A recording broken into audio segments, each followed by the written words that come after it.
कहता, इसका मतलब दो बातें। एक तो यह है कि जब से अंगद रावण का संवाद शुरू हुआ तब से रावण अपने ही मुख से मैंने सिर काट के चढ़ा दिया, मैंने कैलाश पर्वत उठा लिया, अपनी ही बड़ाई करता जा रहा है। जबकि संत जन शास्त्र में ऐसा कहा गया है कि अपने मुख से अपनी बड़ाई तो कभी कोई दूसरा कर रहा हो तो सुनना भी नहीं चाहिए, उत्सुकता भी नहीं दिखानी चाहिए, संकुचित हो जाना चाहिए। क्यों? क्योंकि निज मुख किए सुकृत जहि भांति, अपने मुख से अपने सुकृत पुण्य कर्मों की बड़ाई करने से खत्म हो जाता है। निज मुख किए सुकृत सब भांति। तो जो इस रहस्य को जानता है वो अपने मुंह से कभी भी अपनी बड़ाई नहीं करता। कदाचित कोई करने भी लग जाए तो संकुचित हो जाता है, सुनना भी नहीं चाहता। लेकिन भैया तेरे जैसा लाजवाब मीन्स अपने मुंह से अपनी बड़ाई करते समय लज्जा आती है। क्या? लज्जा आती है। लेकिन तू अपने मुंह से अपने गुण कभी नहीं कहता, यह है व्यंग। क्योंकि रावण जब से अंगद जी आए हैं तब से वही तो कर रहा है। बोले सो भुज बल राख्यहु घाली, सिर अरु सैल कथा चित रही, पाते बार बिसते कही। सिर्फ दो ही कथा तुझे याद है, सिर और सैल। एक सिर काट दिया और एक बार पर्वत उठा दिया, बस दो ही बार। इसलिए अभी तक तूने 20 बार कह दिया। कितनी? 20 बार कह दिया। और कुछ पुरुषार्थ है नहीं। सो भुज बल राख्यहु उर्घाली, जित्यहु सहस बाहु बलि बाली। अंगद जी कहते हैं कि सिर और सैल वाले भुजाओं की ताकत तूने हृदय में छिपा रखा है, जिससे सिर काटने और कैलाश उठाने की कथा चित्त में चढ़ी हुई थी। इससे तूने 20 बार कही। कितनी बार? 20 बार। और भुजाओं के उस बल को तो तूने अपने हृदय में छुपा रखा है। कौन से बल को? बोले जिससे तूने सहस्त्रा बाहु बलि बाली को जीता था। सहस्त्रा बाहु बलि और बाली को जीता था, वो नहीं कहता, वो छुपा रखा है। अरे मंद बुद्धि सुन, सुनो मति मंद देहि अब पूरा, काटे शीस की होई सूरा। अरे अब बस कर, सिर काटने से भी कोई सूरवीर हो जाता है।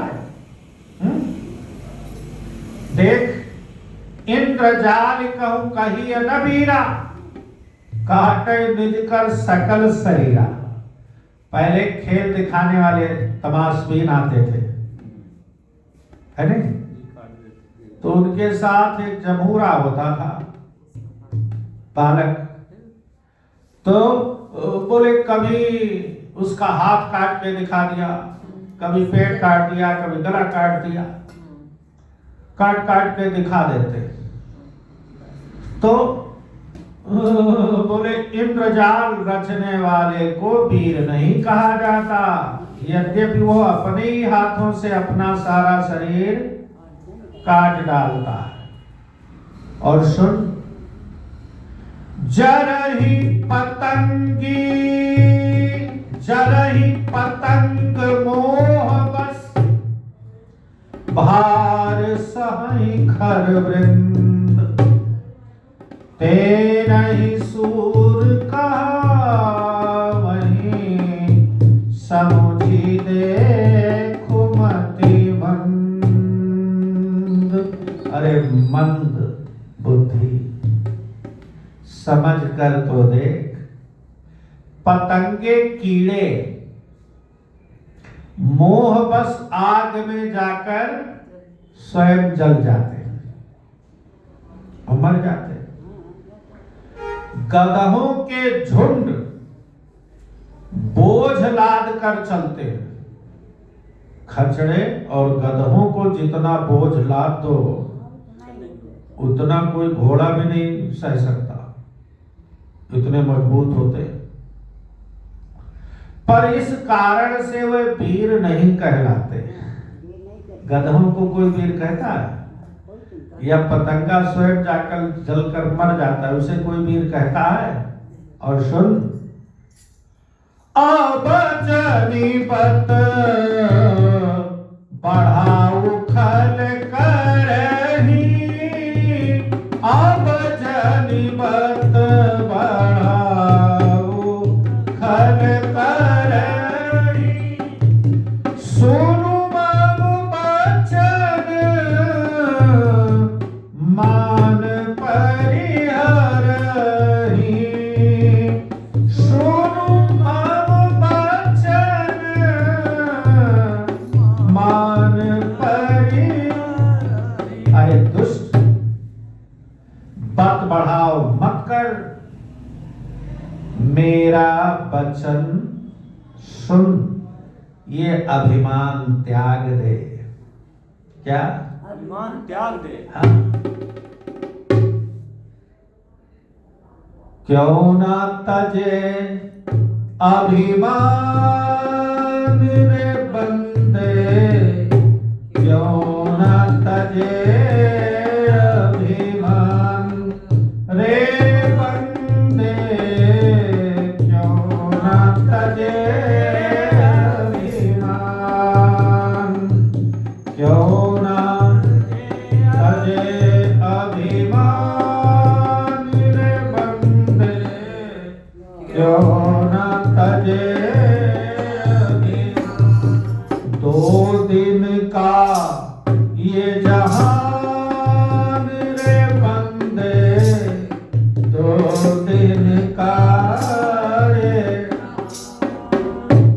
जो चाहे वो फल नहीं पाए, जो चाहे वो फल नहीं पाए, जो पाए वो मन नहीं भाए, जो पाए वो मन मन नहीं भाए।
ये हमारे पास जो मान अभिमान रहता है, यही अपने से बड़े बुजुर्ग गुरुजन शास्त्र पुराण की बात मानने नहीं देता। सत्य वचन।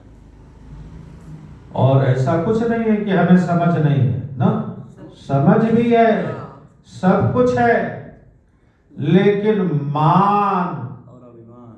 अभिमान वो शास्त्र संगत की बात मानने नहीं देता।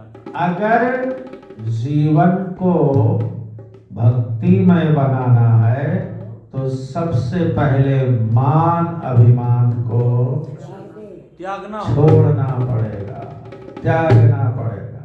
और जैसे ही मान अभिमान खत्म हुआ, अच्छा मान अभिमान खत्म कैसे होगा वो भी बताया। 2 दिन का ये जहान रे बंदे, 2 दिन का, तो 2 दिन के लिए कौन सा? अच्छा देखो, याद 2 ही दिन रहते हैं, एक जन्म का और एक, मरण का। इसीलिए कहा गया है 2 दिन का। 2 दिन लोग याद करेंगे, सिर्फ 2 दिन। बर्थडे मनाएंगे और जिस दिन पैदा हुए उस दिन की खुशी, और जिस दिन मर गए उस दिन का दुख, बस। सीता तो कौन किसको याद करता है? कोई नहीं महाराज। तो जब यह चीज मन बुद्धि स्वीकार कर ले तो मान खत्म, मान अपने आप। चला जाएगा। हाँ। इसलिए अंगद जी कह रहे भैया, अब जन बत बढ़ाओ खल करही, सुन मम बचन मान परिहरही। क्योंकि रावण मानी है ही नहीं, अभिमानी है ही नहीं। इसलिए कह रहे भैया मेरी बात सुन, लेकिन सुनेगा कब? जब जो 2 चीजें त्यागे, जब मान को त्याग देगा।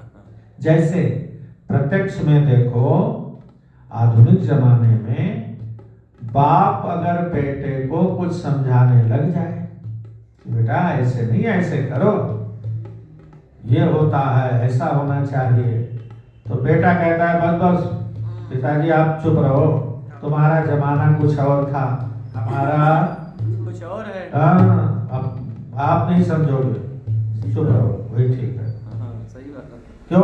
क्योंकि बेटे को मान है कि हम पढ़ लिख लिए, हम समझदार हो गए, हम जो अब समझ रहे हैं वो इनकी समझ नहीं आएगा। तो मान ही है जो बड़े बुजुर्गों की बात मानने नहीं देता, मान ही है जो सत्य गुरुजनों ब्राह्मणों की बात मानने नहीं देता, मान ही है जो शास्त्र वेद सम्मत की बात मानने नहीं देता। ये मान बड़ा खराब है। हाँ, संतों ने कहा मान बड़ाई जगत में कुक्कुर की पहचान। किसकी? कुकर की पहचान। कुक्कुर जानते हो? कुत्ता। मान बड़ाई जगत में कुक्कुर की पहचान, और प्रीत करे तन चाट ही, सही बात। बैर करे तन हानि। मान बड़ाई इतना खराब है कि कुत्ते से प्रेम करो तो आपका पैर से लेकर सिर तक चाट लेगा। अच्छा कुत्ता चाट ले तो क्या हो जाएगा? अशुद्ध। है जी? अशुद्ध हो जाएगा। अच्छा उसी जीभ से अपना गुप्तांग भी चाटता है, और उसी जीभ से आपको भी चाटेगा, तो कितने अपवित्र हो गया, किसी लायक नहीं रहे। और बैर करो तो तनहानि, दौड़कर नोच लेगा। तो फिर क्या करें? कुत्ते से प्रेम करें या बैर करें? है जी? क्या करें? कुछ ना करो। दोनों ना करो, दूर रहो उससे।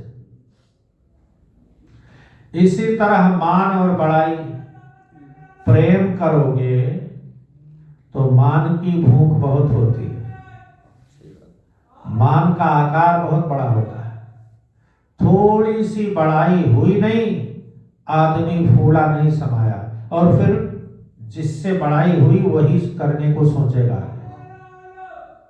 बढ़ता चला जाएगा, और बड़ाई अभी तो नशा है ना। हाँ, सबसे बड़ा नशा है अभिमान, बड़ाई। जगत में सबसे बड़ा नशा है बड़ाई। इसलिए मान, संतों ने कहा, मान बड़ाई जगत में कुकुर की पहचान, और प्रीत करे तन चाट ही, बैर करे तन आए। तो इसलिए मान बड़ाई बड़ा खतरनाक है जीवन में, इससे दूर रहना चाहिए, इससे दूर रहना चाहिए।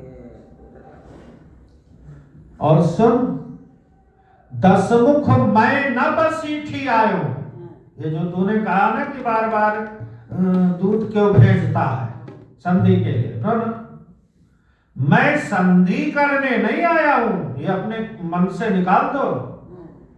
अस विचार रघुवीर पठायो, रघुवीर जी ने ऐसा विचार कर मुझे भेजा है, क्या कि बार बार अस कहीं कृपाला, नहीं का जारी जसु बधे श्रीकाला। कृपालु श्री राम जी बार बार ऐसा कहते हैं कि सियार, सियार जानते हो है जी? सियार अलग होता है, सियार नहीं, सियार अलग होते, हुआ रात में बोलते हैं, कुत्ते से थोड़े छोटे होते हैं, वैसे मुंह वैसे होता कुत्ता। हाँ बिल्कुल। तो बोले सियार के मारने से सिंह को बड़ाई नहीं मिलती है, और मनमोह समुझ बचन प्रभु केरे, सहयो कठोर बचन सठ तेरे। अरे मूर्ख, प्रभु के उन वचनों को ही मन में समझ कर याद करके ही मैंने तेरे कठोर वचन सहे हैं। इसका मतलब ये कि तू सियार है, मैं सिंह हूं, इसलिए तुझे नहीं मारता। नाहित करि मुख भंजन तोरा, लय जातियों सीत ही बर जोरा। नहीं तो अगर यह न सोचता तो तेरा मुंह तोड़कर मैं सीता जी को जबरदस्ती ले जाता। अरे अधम देवताओं के शत्रु, जाने उतो बल अधम सुरारी, सूने हरियाणिस परना। तेरा बल तो मैं तभी जान गया था जब तू सूने में पराई स्त्री को चुरा लाया। जब तक लक्ष्मण जी थे तब तक भी तेरी हिम्मत नहीं हुई। जब लक्ष्मण जी भी चले गए तब तू जाकर वो भी भेष बदल कर, तय निश्चर पति गर्भ बहुता, मैं रघुपति सेवक कर दूता। तू राक्षसों का राजा और बड़ा अभिमानी है, परंतु मैं तो श्री राम जी के सेवक का सेवक हूं, सेवक का दूत हूं। सेवक कौन? सुग्रीव। सुग्रीव का दूत यानी सेवक का भी सेवक हूं। जब न राम अपमान ही डरऊं, तो तुहि देखत अस कौतुक कर। यदि मैं श्री राम जी के अपमान से न डरूं तो तेरे देखते ही देखते ऐसा तमाशा करता। कैसा? बोले तो ही पटकी महिसेन हति, चौपट करितौ गांव, और तौ जुबतिन समेत सठ जनक सुत ही लेगा। तुझे जमीन पर पटक कर तेरी सेना का संहार करके और तेरे गांव को तहस नहस करके नष्ट भ्रष्ट करके अरे मूर्ख, तेरी युवती स्त्रियों सहित जानकी जी को मैं ले जाता, और ये सब करना मेरे लिए खेल है। क्या है? खेल। लेकिन ऐसा करने से राम जी का नाम थोड़ा अपमान होगा। क्यों? क्योंकि उन्होंने मुझे यह आदेश नहीं दिया, और आदेश के बगैर मैं कुछ करता हूं तो प्रभु का अपमान करूंगा। जब न राम अपमाने डरो, तो ही देखत अस कौतुक करो। खेल, मेरे लिए खेल है। क्या? बोले तो ही पटक महिषे नहत, चौपट कर तो गाओ, तव जुवतिन समेत सठ जनक सुतहि, जनक सुतहि लय जाऊं। बोलिए अंगद जी महाराज की, राजा रामचंद्र भगवान की।